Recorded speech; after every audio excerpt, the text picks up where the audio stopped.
আবারও সিনেমা জগতে ফিরতে যাচ্ছেন ৯০-এর দশকের পর্দা কাঁপানো জনপ্রিয় নায়িকা শাবনূর।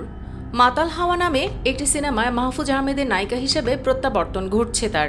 প্রায় ৫ বছর পর দেশে ফিরেই নতুন সিনেমার জন্য নিজেকে প্রস্তুত করার মিশনে নেমে পড়েছেন শাবনূর। শুরু করেছেন রিহার্সেলও। তার এই প্রত্যাবর্তনের খবরটাও এলো শাবনূরের বিশেষ দিনটিতেই।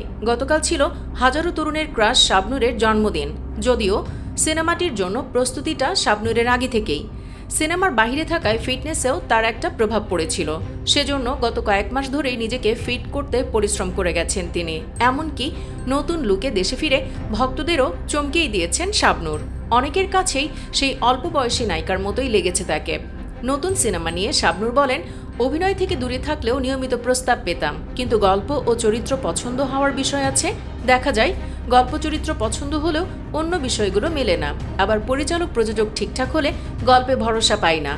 এসব কারণেই অভিনয় করিনি। এবার সবকিছু ব্যাটে বলে মিলে গেছে।